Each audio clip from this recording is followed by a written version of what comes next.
সৃষ্টির 50,000 বছর আগে আমাদের তকদির লিখে রেখেছে কে? এই তাকদিরের কোনো চেঞ্জ নাই। এজন্য আমরা বলি খাইরিহি ওয়াল কদর খাইরিহি ওয়া শাররিহি মিনাল্লাহি তাআলা। এই তাকদিরের ভালো হোক চাই মন্দ হোক সব লিখে রেখেছে কে? এটার কোনো চেঞ্জ নাই, এটার কোনো সাধারণত রদবদল নাই, এটার কোনো পরিবর্তন নাই। আত-তাকদীরু লা ইয়ারুদ্দু ইল্লা বিদ-দুআ। আল্লাহর হাবিব বললেন মানুষের তাকদীরের কোনো পরিবর্তন হয় না, চেঞ্জ হয় না। তবে তাকদীরের কিছু অংশ যদি কখনো চেঞ্জ হয়ে যায়, দোয়ার বদৌলতে আল্লাহ এটাকে চেঞ্জ করে দেয়। কি পাওয়ার দেখছেন? তাকদীরও চেঞ্জ করে ফেলে দোয়া, তাকদীর চেঞ্জ হয়ে যায়। আমরা প্রায় শুনি মুমূর্ষু রোগী, ক্যান্সারে আক্রান্ত, বাংলাদেশের সবচেয়ে বড় ডাক্তার ঘোষণা দিয়েছে বাঁচবে না, বেশি বাঁচলে 3 মাস। কয় মাস? এরপরেও দেখা গেছে উনি 10 বছর বেঁচে ছিল। এরকম নজির এদেশে আছে না নাই? কিভাবে বাঁচলো? দোয়ার বদৌলতে। কিসের বদৌলতে? তো এটা যে অনেক গুরুত্বপূর্ণ, এটা কি আপনারা ফিল করেন, টের পান আপনারা? এটা অনেক powerful. It's like a missile. যুদ্ধে যেমনি সেনাবাহিনীরা মিসাইল হামলা করে, মিসাইল হামলা করলে যেমনি মিসাইল লক্ষ্যবস্তুতে যে ভেদ করে, দোয়ার মতো দোয়া করতে জানলে দোয়াটাও লক্ষ্যবস্তু যে স্পর্শ করে। সুবহানাল্লাহ পড়বেন না? আর দোয়া সিলাহুল মুমিন, দোয়া হচ্ছে মুমিনের অস্ত্র। শুধু AK-47, মেশিন গান, চাইনিজ কুড়াল এগুলো আমাদের অস্ত্র না মিয়া। আমাদের অস্ত্র হলো দোয়া।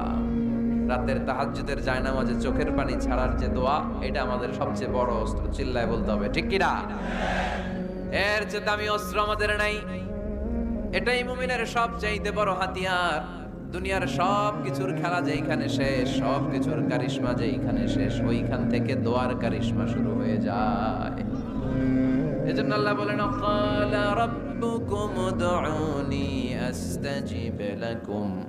ও আমার গোলাম, তুমি আমারে ডাকো, আমার কাছে প্রার্থনা করো, আমার কাছে হাত তুলে চাও, চাওয়ার মতো চাইলে সব আমি দিয়ে দেব। এটার কোনো সাধারণত রদবদল নাই, এটার কোনো পরিবর্তন নাই।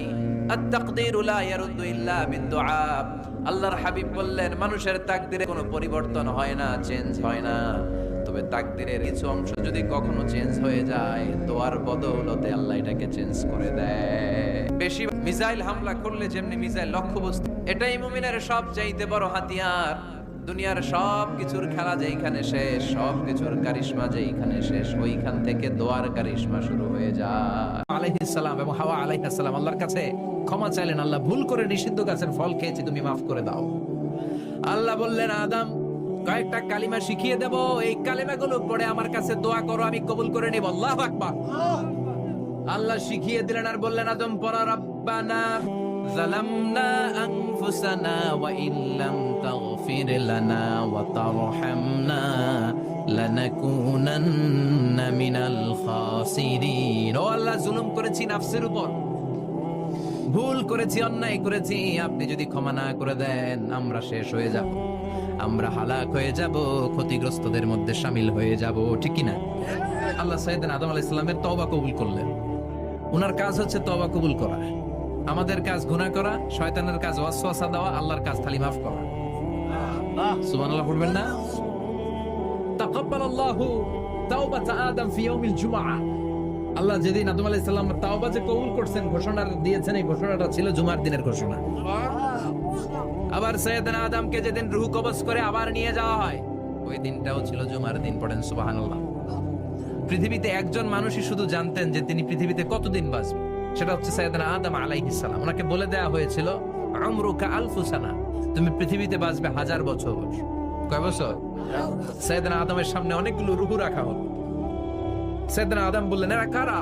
আল্লাহ বললেন এরা হচ্ছে নাসালুক, তোমার বংশধর, পৃথিবীতে তোমার পর এরা পৃথিবীতে আসবে। সাইয়েদনা আদম বললেন আল্লাহ ওই যে একটা রূহ দেখা যায়, এটার নাম কি?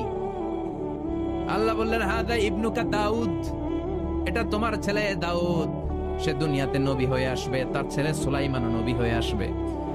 সাইয়েদনা আদম বললেন মাবুদ, আমার ছেলে দাউদের কত বছর হায়াত আপনি দিয়েছেন? আল্লাহ বললেন 40 সানা, মাত্র 40 বছর, 4 ইয়ার্স। 40 বছর তোমার ছেলেটা বাঁচবে। ও আল্লাহ, আমি বাঁচবো কয় বছর? তুমি বাঁচবা 1000 বছর। সুবহানাল্লাহ। সৈয়দনা আদম বললেন, মাবুদ এত ফুটফুটে সুন্দর আমার ছেলে দাউদ মাত্র 40 বছর দিলেন কেন? জিদ মিন উমরিহি, বাড়ায়া দেন। কি করেন? সুপারিশ করতেছে পোলার লাইগা কে? বাবা। আল্লাহ আপনি বাড়ায়া দেন, আল্লাহকে বাড়ানো যাবে না। লেখা হয়ে গেছে, রুফিআতিল আকলাম ওয়া জাফফাতিস সুহুফ, কলম তুলে নেওয়া হয়েছে আর কালি শুকায় গেছে, আর কিছু করা যাবে? সৈয়দনা আদম বললেন, মাবুদ আমার 1000 বছর কেন দিলেন? আমার এই সুন্দর ফুটফুটে ছেলেটারে মাত্র শুধুমাত্র 40 বছর কেন দিলেন? ও মাবুদ, আমার 1000 বছরের দরকার নাই, আমার 1000 বছর থেকে 60 বছর আমি আমার ছেলেরে দিয়ে দিলাম। দাউদ আলাইহিস সালাম বাঁচবে 40 বছর, তো বাপ আদম যদি আরো 60 দেয়, 40 আর 60 মিলে কত হয়? ভালো হিসাব বোঝে, 100। আর আদম আলাইহিস সালাম পেয়েছিলেন 1000 বছর, 60 কমে গেলে রইল কত? 940 বছর পৃথিবীতে থাকার পরে মালাকুল মাউত চলে এসেছে। কারণ এটা on time, the death will come on time, it never late, কখনো দেরি হয় না। আল্লাহ বললেন, লিকুল্লি উম্মাতিন আজালুন ফাইযা জাআ আজালুহুম লা ইস্তাখিরুনা সাআতান ওয়া